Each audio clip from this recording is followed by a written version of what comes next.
Di kedalaman hutan tropis yang lebat, di antara rerumputan hijau yang luas membentang sejauh mata memandang, hiduplah seekor badak bernama Jaka.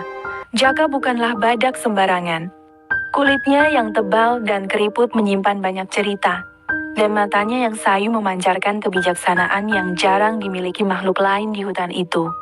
Ia telah menyaksikan banyak perubahan, banyak kelahiran dan kematian, dan dari semuanya itu, ia telah belajar banyak hal tentang kehidupan. Suatu hari, di tengah rimbunnya pepohonan, Jaka bertemu dengan seekor kerbau bernama Dea. Dia terlihat lesu dan sedih, matanya berkaca-kaca. Jaka, dengan langkahnya yang berat namun tenang, mendekatinya. "Ada apa, Dea?" tanya Jaka dengan suara yang lembut, seperti desiran angin di antara dedaunan. Dea menghela nafas panjang, suaranya terisak. Aku sangat takut, Jaka. Manusia sering memburu kami. Kerbau-kerbau, daging kami, mereka mengatakannya lezat." Air mata Dea menetes, membasahi rerumputan hijau di sekitarnya. Jaka mendengarkan dengan sabar. Ia mengerti rasa takut Dea. Ia sendiri sering diburu, bukan karena dagingnya. Daging badak bukanlah makanan yang lezat, melainkan karena culanya yang dianggap memiliki khasiat magis oleh manusia yang tamak. Banyak temannya yang telah mati sia-sia, hanya karena cula mereka. "Dea," kata Jaka, suaranya pelan namun penuh arti, "kau tahu, aku sering berpikir tentang hal ini. Kita sering mengeluh tentang nasib kita, tentang bagaimana manusia memperlakukan kita.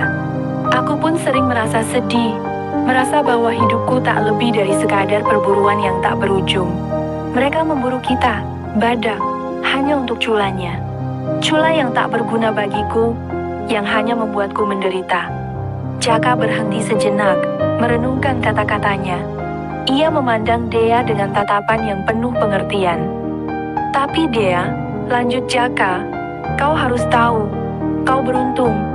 Tubuhmu bermanfaat bagi makhluk lain. Dagingmu bisa menjadi makanan bagi mereka yang membutuhkan. Kau memberikan kehidupan, meskipun dengan cara yang menyedihkan. Aku seringkali diburu dan mati sia-sia.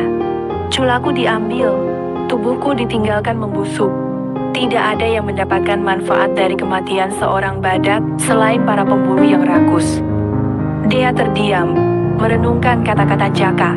Ia menyadari bahwa kesedihannya, rasa takutnya akan kematian, bukanlah yang terburuk. Ia masih memberikan sesuatu, meskipun itu dengan cara yang menyakitkan. Ia memberikan kehidupan bagi makhluk lain. Sementara Jaka, badak yang bijaksana itu, hanya memberikan cula yang tak berguna bagi dirinya sendiri.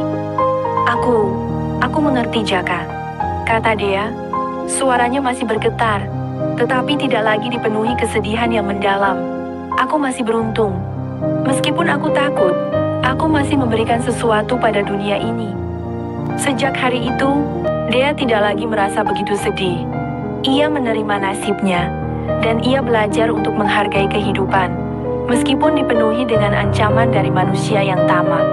Jaka, badak yang bijaksana, telah mengajarkannya sebuah pelajaran berharga tentang arti kehidupan yang sebenarnya. Sebuah pelajaran yang hanya bisa dipelajari dari pengalaman pahit dan kebijaksanaan yang mendalam. Dan di kedalaman hutan tropis itu, persahabatan yang tak terduga tumbuh di antara seekor badak dan seekor kerbau. Persahabatan yang dijalin di antara rasa takut, kesedihan, dan kebijaksanaan.